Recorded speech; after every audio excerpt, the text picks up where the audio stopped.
প্রশাসন বারবার বলছে মুর্শিদাবাদের পরিস্থিতি নিয়ন্ত্রণে, কিন্তু যারা সব হারিয়েছে তাদের পরিস্থিতি কি স্বাভাবিক? তারা কি শান্তিতে আছেন? তারা কি ভালো আছেন? না, তারা শান্তিতে নেই। তারা এখনো নিরাপদ বোধ করছেন না। তাদের ভালো না থাকার কথা, ক্ষোভ, পুলিশের উপর ভরসা নেই, এই সমস্ত কিছুই প্রকাশ পেল যখন রাজ্যপালকে আজ তারা সামনে পেলেন। অন্যদিকে জাতীয় মহিলা কমিশনের প্রতিনিধি দল তারাও আজ মুর্শিদাবাদে যান, আর তাদেরকে দেখেও কান্নায় ভেঙে পড়েন গ্রামের মহিলারা। আর যে পথে ঘর ছাড়ারা প্রাণ বাঁচাতে পালিয়ে এসেছিল, সেই পথেই এবার মুর্শিদাবাদে গেলেন জাতীয় মানবাধিকার কমিশনের প্রতিনিধিরা। এই নিয়ে আমরা আলোচনা শুরু করব ছকভাঙা ছটায়। তবে শুরুতেই রাখবো ঠিক কোন কোন বিষয়ে আজকে আলোচনা হচ্ছে। মুখ্যমন্ত্রীর আপত্তি উড়িয়েই দাঙ্গা বিধ্বস্ত মুর্শিদাবাদে আজ রাজ্যপাল সিভি আনন্দ বোস তিনি পৌঁছে যান, কিন্তু কেন দাঁড়ালো না রাজ্যপালের গাড়ি, এই প্রশ্ন তুলে বিক্ষোভ দেখানো হয় বেতবোনায়। সেখানে গ্রামবাসীরা বিক্ষোভ দেখান, আর সেই বিক্ষোভের খবর পেয়ে রাজ্যপাল তিনি ফিরে যান বেতবোনায় এবং সেখানে গিয়ে গ্রামবাসীদের সঙ্গে কথাও বলেন তিনি। অন্যদিকে মুর্শিদাবাদে জাতীয় মহিলা কমিশন কান্নায় ভেঙে পড়লেন আক্রান্তরা। এবার ঘর ছাড়াদের রুটেই মুর্শিদাবাদে জাতীয় মানবাধিকার কমিশন, সেই তথ্য আপনাদের সামনে রাখবো। তবে শুভেন্দু অধিকারী তিনি বিস্ফোরক অভিযোগ করছেন যে মুর্শিদাবাদে যা ঘটেছে তা হিসেব কষেই এই হিংসার ঘটনা ঘটেছে। এ নিয়ে আমরা আলোচনা শুরু করব। তবে শুরুতেই এই যে রাজ্যপাল সিভি আনন্দ বোস তিনি আজ গেলেন একদম মুখ্যমন্ত্রীর আপত্তি উড়িয়ে, সেটাও আপনাদের সামনে রাখবো। তবে শুভেন্দু অধিকারী আজকে কলকাতায় যে প্রতিবাদ, শুভেন্দু অধিকারী কি বলছেন শোনাবো। আমরা আমাদের আদর্শ, আমাদের গৌরব, আমাদের যিনি প্রাতঃস্মরণীয় ব্যক্তিত্ব ভারত রত্ন নেতাজি সুভাষচন্দ্র বসুর স্মৃতি বিজড়িত কর্মবাড়ি থেকে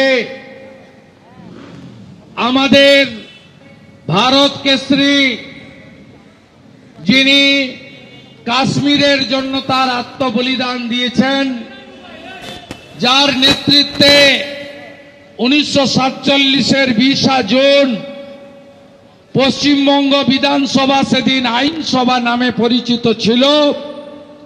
58 জন হিন্দু আইনসভার সদস্য পাকিস্তানে যাব না, ভারতে থাকব সিদ্ধান্ত করে দিয়ে গেছিলেন।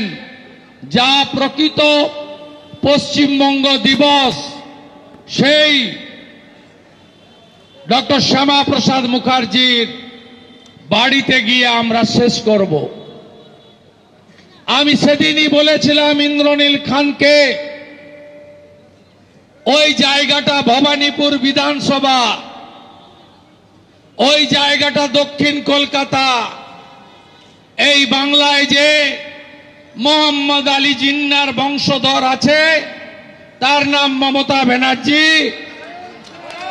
তিনি ভবানীপুরে মিছিল করতে দেবেন না।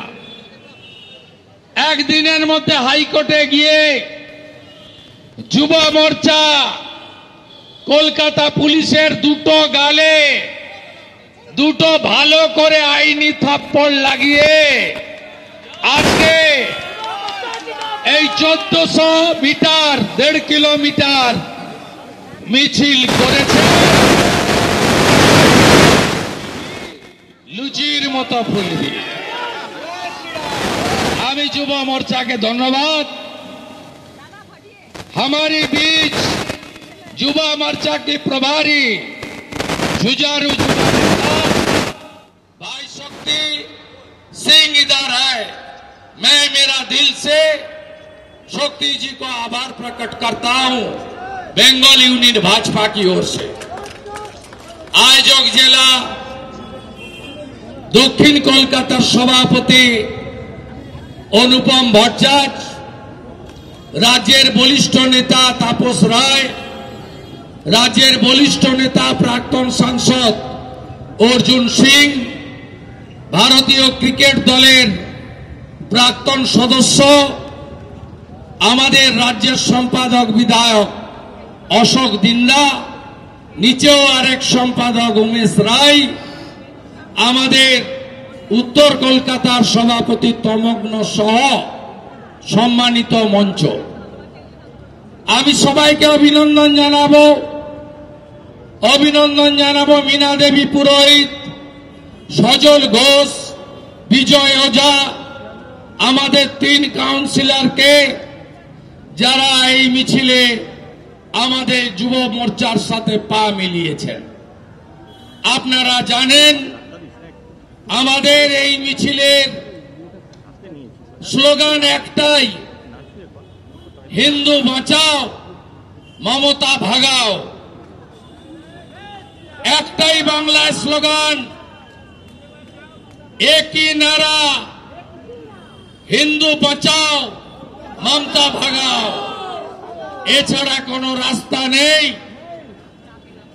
যে ছোট ছোট ঘটনাগুলো আপনারা দেখে এসেছেন, দুর্গা পূজা থেকে সরস্বতী পূজা, মোথাবাড়ি থেকে চাপদানি, তার সাথে মুর্শিদাবাদের ঘটনা, আমি মনে করি সম্পূর্ণ একটা পরিকল্পিত এবং অন্য উদ্দেশ্যে। মুর্শিদাবাদের ঘটনা আইন শৃঙ্খলার অবনতি নয়, রাইট নয়, কমিউনাল ভায়োলেন্স নয়, একটা ইনসিডেন্ট নয়।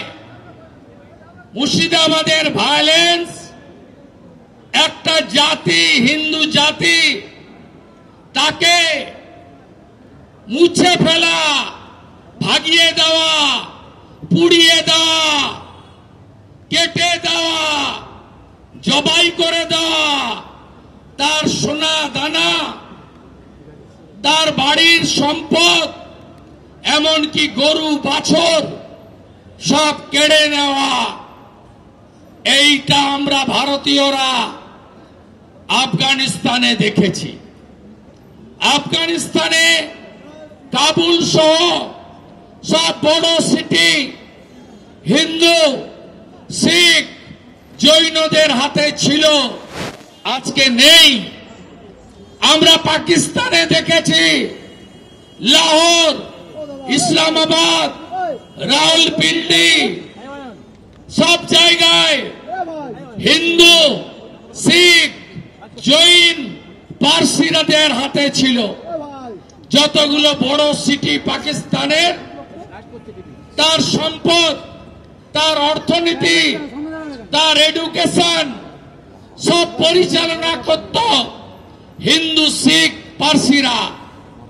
আজকে শূন্য হয়ে গেছে, 1% নিচেও নেই। আমরা এই জিনিস বাংলাদেশে দেখছি। 47-এর 33% আজকে নেমে 7%-এ।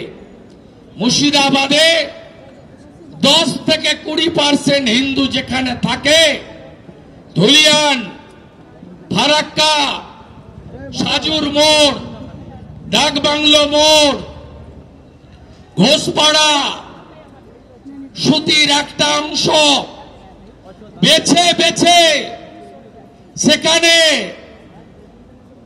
শেষ করে দেওয়া হয়েছে। এখানে বসে ভাবতে পারবেন না কি হয়েছে আর কি হচ্ছে। 11 তারিখে গত শুক্রবার আমি মালদার মোথাবাড়িতে ছিলাম। আমাকে তো এমনি ঢুকতে দেয় না, হাইকোর্ট করে যেতে হয়। ওদের বন্ধু সেলিম যায়, বাধা নেই। ওদের বিটিম শুভঙ্কর যায়, বাধা নেই। বাধা শুধুমাত্র বিজেপি আর বিরোধী দলনেতা হলে তো কথাই নেই।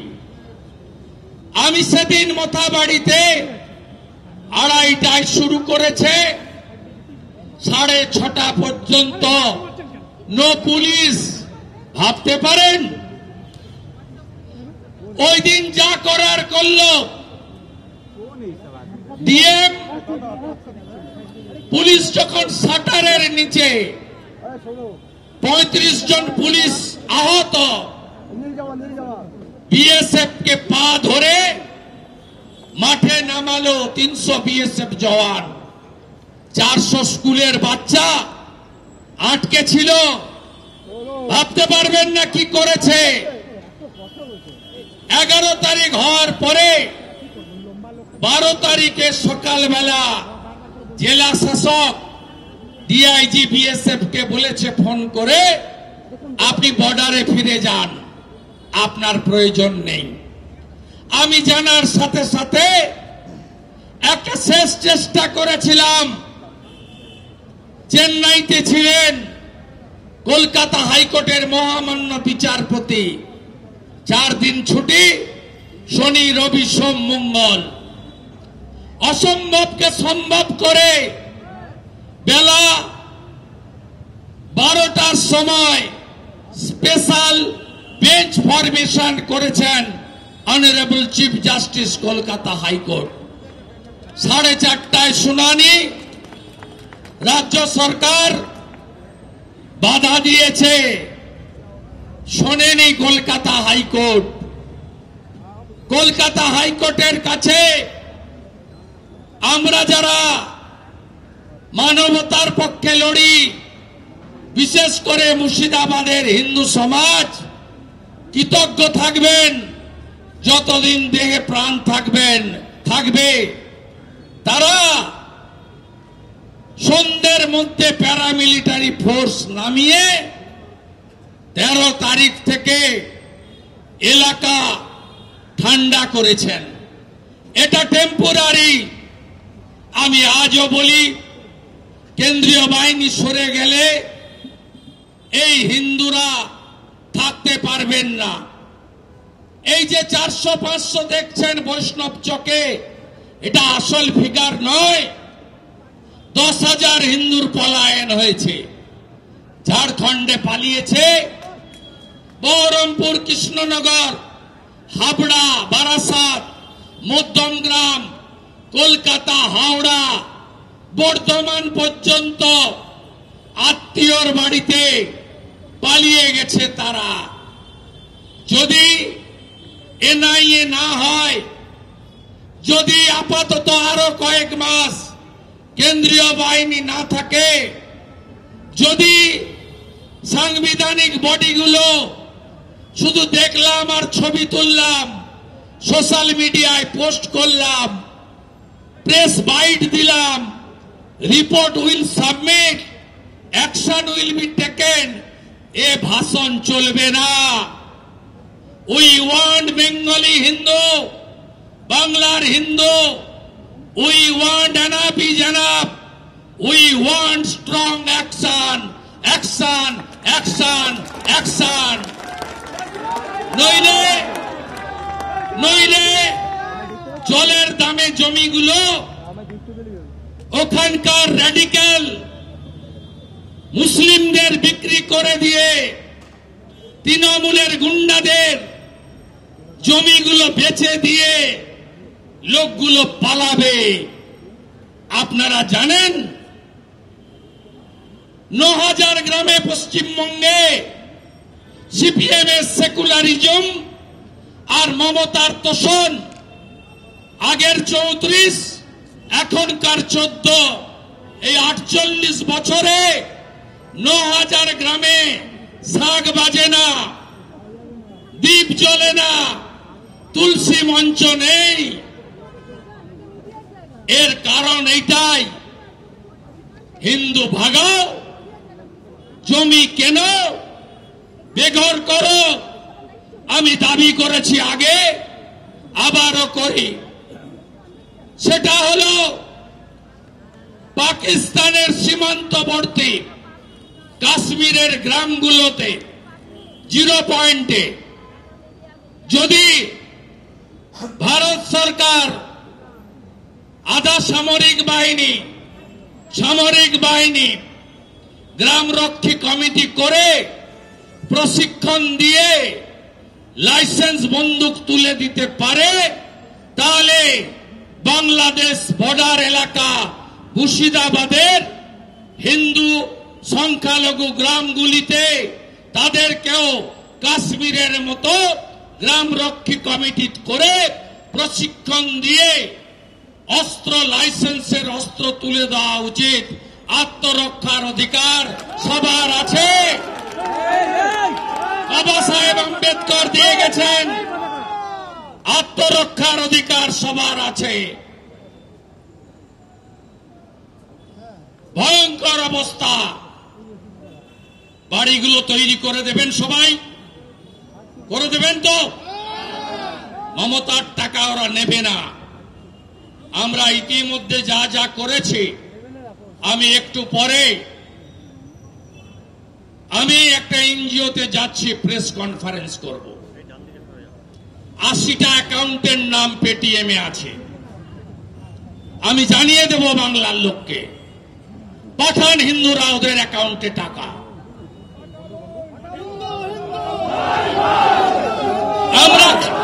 আমরা খাড়া করব প্রত্যেককে। প্রত্যেক হিন্দুর বাড়ি, মন্দির, দোকান যা গেছে কোন সরকারি সাহায্য লাগবে না, হিন্দু আমরাই করে দেব। বৈষ্ণব চকের ক্যাম্পে, বৈষ্ণব নগরের ক্যাম্পে, ডিটেনশন ক্যাম্পের থেকেও খারাপ করে রেখেছে। মমতা ব্যানার্জি বলে না ডিটেনশন ক্যাম্প আছে আসামে, দেখাতে পারে না। মোদিজি তো চ্যালেঞ্জ করেছে, যান ওখানে। একজন মা 3 দিন খায়নি, খাওয়ার বয়কট করেছে। কেন? পোকা কাকড় যুক্ত চালের খিচুড়ি। যত রিলিফ গেছে আমিও হিউজ রিলিফ পাঠিয়েছি। আমার আবেদনের সাড়া দিয়ে রামকৃষ্ণ মিশন ব্যাপক রিলিফ করছে। ঔরঙ্গাবাদ ভারত সেবাশ্রম সংঘ রিলিফ করছে, সাধু সন্ত সমাজ করছে, মহামান্য রাজ্যপালের মাধ্যমে রেড ক্রস সোসাইটিও রিলিফের কাজ করছে। সমস্ত রিলিফকে বিডিও বৈষ্ণবনগর, আইসি বৈষ্ণবনগর স্কুলের ঘরে তালা চাবি লাগিয়ে রেখেছে। ভাবতে পারেন? বলছে বাড়ি ফিরে যাও। থাকবে কোথায়? পুড়িয়ে দিয়েছে। ফারাক্কার তৃণমূলের এমএলএ মনিরুলের দাদা কাউসার, ধুলিয়ানের তৃণমূলের চেয়ারম্যান ইনজামাম, ধুলিয়ানের টাউন তৃণমূল সভাপতি কাউন্সিলর মেহবুব আলম, শামসেরগঞ্জের এমএলএ আমিরুল ইসলাম। কারণ জানেন, রেডিক্যাল পিএফআই, সিমি, আনসারুল বাংলা, সিদ্দিকুল্লাহরা এরা তো হিন্দু শূন্য করতে চায়। কদিন আগে বিধানসভায় সিদ্দিকুল্লাহ বলেনি হাম দো হামারা দো, এটা তোমাদের স্লোগান, মানে হিন্দুদের। হাম দো হামারা চার, এটা আমাদের স্লোগান। বিধানসভায় অন রেকর্ড এখনো আছে, স্পিকার পোছেনি। আজকে এরা হিন্দু শূন্য করতে চায়। আর মমতা কি চায়? মোথাবাড়ি হেরেছি 48,000-এ, ফরাক্কা হেরেছি, শামসেরগঞ্জ হেরেছি, 33% মুসলমান ভোট, সব ভোট নেব। আসতে হবে 26-এ, 4 বার মুখ্যমন্ত্রী হতে হবে, নইলে আমার আলালের দুলারও জেলে যাবে, আমাকেও জেল কাটতে হবে, নইলে কালীঘাটে মন্দিরের সামনে থালা নিয়ে বসতে হবে। তাই মমতা ব্যানার্জি উনি এই 33% এক করতে চান। প্রশ্ন করি, হরগোবিন্দ দাস, চন্দন দাসের সঙ্গে ওয়াকফের কি সম্পর্ক? ওয়াকফের বিলের কি সম্পর্ক? গরু, ছাগল, বাছুর তুলে নিয়ে গেছেন বাড়ি থেকে, তার সঙ্গে ওয়াকফের কি সম্পর্ক? সম্পর্ক একটাই, ভোট ব্যাংক, তুষ্টিকরণ। আবার 26-এ ফিরতে হবে, রোহিঙ্গাদের বাঁচাতে হবে, চুরি করতে হবে। আগে বেঁচেছিলাম চাকরি, এখন সুপ্রিম কোর্ট সুযোগ করে দিয়েছে, এবারে বেচবো প্রশ্ন। আগে তুলেছে আমার ভাইপো, কালীঘাটের কাকু, কয়েকশো কোটি, 1000 কোটির বেশি। পার্থ আছে জেলে। আর ভাইপো আছে বাড়িতে। এবারে ওএমআর কিছু করা যাবে না। প্রশ্ন বেচবো, 500-700 কোটি তুলবো, আর 500-700 হাজার লক্ষের ভান্ডার দেব, অভাবী হিন্দুদের ভোট নেব। তারপরে তো আছে একদিকে মনোজ বার্মা, রাজীব কুমার, অন্যদিকে শকত মোল্লা, সিদ্দিকুল্লাহ। ভোট লুট করব, ক্ষমতায় আসবো।